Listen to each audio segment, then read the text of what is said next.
Hello everyone, எல்லாருக்கும் வணக்கம். Welcome to my channel many easy cooking. இன்றைக்கி நம்ம சேனலில் ரொம்ப ஹெல்தி அண்ட் ஈஸியான ஒரு ரெசிபி எப்படி செய்கிறதுன்னு பார்க்கலாம்.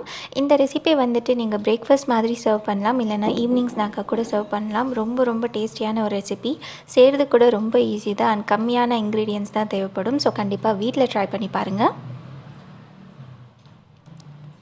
ஃபஸ்ட்டு நம்ம இந்த ரெசிபிக்கு தேவையான ஃபில்லிங் ரெடி பண்ணி எடுத்துக்கலாம். அதுக்கு ஒரு பேனில் 2 டீஸ்பூன் அளவுக்கு நான் கீ ஆட் பண்ணுறேன். நம்ம போட்ட கீ நல்லா கரைஞ்ச உடனே இதில் ஒரு நேந்திர பழம் வந்துட்டு நம்ம குட்டி குட்டியாக கட் பண்ணி ஆட் பண்ணிக்கலாம். இதை வந்துட்டு ஒரு 2 மினிட்ஸ் நம்ம லோ ஹீட்டில் நல்லா நெய்யில் வறுத்து எடுத்துக்கணும். உங்ககிட்ட நேந்திரம் பழம் இல்லைன்னா நார்மல் பனானா யூஸ் பண்ணாதீங்க, அது ரொம்ப சாஃப்ட் ஆகிடும், டெக்ஸ்டர் வந்துட்டு கரெக்டாக வராது. But you can use apple or pineapple உங்ககிட்ட நேந்திரம் பழம் இல்லைன்னா.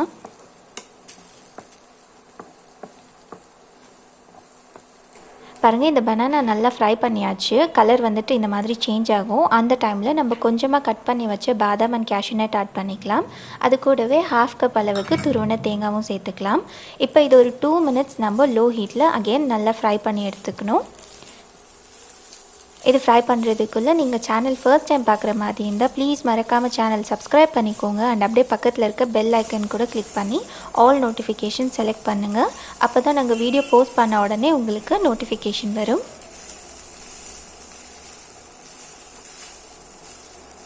பாருங்கள், ரெண்டையும் சேர்த்து நான் நல்லா ஃப்ரை பண்ணிவிட்டேன். இப்போ இதுக்கு ஒரு 1/2 கப் அளவுக்கு நம்ம ஜாகரி ஆட் பண்ணிக்கலாம். சுகர் கூட ஆட் பண்ணலாம், பட் வெல்லம் சேர்த்திங்கன்னா தான் அந்த டேஸ்ட் வந்துட்டு இன்னுமே நல்லாயிருக்கும். வெல்லம் சேர்த்ததுக்கப்புறமா இது வந்துட்டு ஒரு 2 மினிட்ஸ் நம்ம நல்லா குக் பண்ணி எடுத்துக்கலாம். இதெல்லாம் சேர்ந்து நல்லா கம்பைன் ஆகி வரணும். வெல்லம் வந்துட்டு நல்லா கரையணும். பாருங்கள், இந்த நேந்திரம் கோகோனட் மிக்ஸ் வந்துட்டு சூப்பராக ரெடி ஆகிடுச்சு. இதை சைடில் எடுத்து வச்சிடலாம். இப்போ இதுக்கு தேவையான டோ ரெடி பண்ணி எடுத்துக்கலாம். அதுக்கு ஒரு 1.5 கப் அளவுக்கு அரிசி மாவு ஒரு மிக்சிங் பவுலில் சேர்த்துக்கோங்க. அது கூடவே 2 டீஸ்பூன் அளவுக்கு sugar and pinch of salt add பண்ணிக்கலாம்.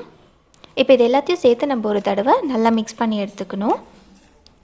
ஸோஃபார் இந்த ரெசிபி உங்களுக்கு பிடிச்சிருந்ததுன்னா மறக்காமல் இந்த ரெசிபிக்கு ஒரு லைக் பண்ணுங்கள் அண்ட் உங்கள் ஃபேமிலி அண்ட் ஃப்ரெண்ட்ஸ் கூட மறக்காமல் ஷேர் பண்ணுங்கள். எல்லாத்தையும் சேர்த்து நல்லா மிக்ஸ் பண்ணதுக்கப்புறமா நம்ம இது கூடவே 1 டீஸ்பூன் அளவுக்கு கீ ஆட் பண்ணிக்கலாம். கீ ஆட் பண்ணிவிட்டு இன்னொரு தடவை நல்லா மிக்ஸ் பண்ணிக்கோங்க. இந்த ரெசிபிக்கு கீ ஆட் பண்ணிங்கன்னா தான் அந்த டோ வந்துட்டு நல்லா சாஃப்டாக வரும் அண்ட் வெந்ததுக்கப்புறம் கூட அந்த டோ அப்படியே சாஃப்டாகவே இருக்கும். எல்லாம் சேர்த்து நல்லா மிக்ஸ் பண்ணதுக்கப்புறமா இது கூட கொஞ்சமாக கொதிக்க வச்ச தண்ணி நல்லா சூடாக இருக்கக்குள்ளவே கொஞ்சமாக ஊற்றி இதை நம்ம நல்லா சாஃப்டான டோ ஆகிற அளவுக்கு மிக்ஸ் பண்ணி எடுத்துக்கலாம். சூடு தண்ணி ஊற்றுறதால கையில் மிக்ஸ் பண்ண முடியாது. ஸோ நீங்கள் இந்த மாதிரி ஒரு ஸ்பூன் வச்சு கொஞ்சமாக தண்ணி ஆட் பண்ணி மிக்ஸ் பண்ணிக்கோங்க.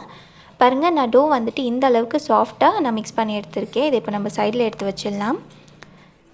இப்போ நம்ம இந்த டோவை குட்டி பால் மாதிரி ரெடி பண்ணி எடுத்துக்கலாம். அதுக்கு ஃபஸ்ட்டு நம்ம ரெடி பண்ணி வச்சோம் இல்லையா, அந்த அரிசி மாவை வந்துட்டு கையில் வச்சுட்டு நல்லா இந்த மாதிரி ஃப்ளாட்டன் பண்ணிக்கோங்க. அது உள்ளே நம்ம ரெடி பண்ணி வச்சோம் இல்லையா, அந்த நேந்திர பழம் அண்ட் தேங்காய் மிக்ஸ், அது வந்துட்டு குட்டி பால் மாதிரி பண்ணிவிட்டு இந்த அரிசி மாவில் வச்சு இது எல்லாத்தையும் சேர்த்து நம்ம பால் மாதிரி ரெடி பண்ணி எடுத்துக்கலாம்.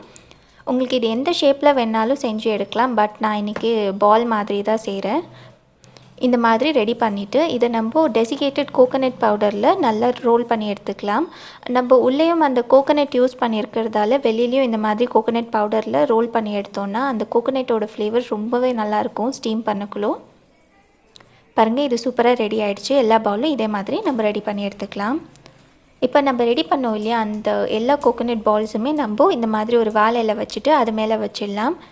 அப்போ தான் ஸ்டீம் ஆகக்குள்ளே அந்த தண்ணி வந்துட்டு ரொம்ப டச் ஆகாமல் அந்த நம்ம ரெடி பண்ண பால் கரெக்டாக வேகும். அது மேலே நான் கொஞ்சமாக கட் பண்ண பிஸ்தா வைக்கிறேன். பார்க்க அழகாக இருக்குன்றதால தான் நான் வைக்கிறேன். இது டேஸ்ட் வைஸ் எந்த டிஃப்ரென்ஸும் கொடுக்காது உங்களுக்கு. இப்போ நம்ம ரெடி பண்ணி வச்ச பால் எல்லாமே நம்ம ஸ்டீமர் உள்ளே வச்சிடலாம். ஸ்டீமரில் வச்சதுக்கப்புறமா மூடி போட்டு ஒரு 10 to 12 மினிட்ஸ் இதை நல்லா ஸ்டீம் பண்ணி எடுத்திங்கன்னா இந்த டேஸ்டியான பிரேக்ஃபாஸ்ட் ரெடி ஆகிடும். பாருங்கள், இது ஒரு 12 மினிட்ஸாக நல்லா ஸ்டீம் ஆகிட்டு இருக்குது. ஓப்பன் பண்ணி பார்க்கலாம். ஓப்பன் பண்ண உடனே உங்களுக்கு அந்த கோகோனட்டோட ஸ்மெல் சூப்பராக வரும் அண்ட் கலர் லைட்டாக சேஞ்ச் ஆகிருக்கும்.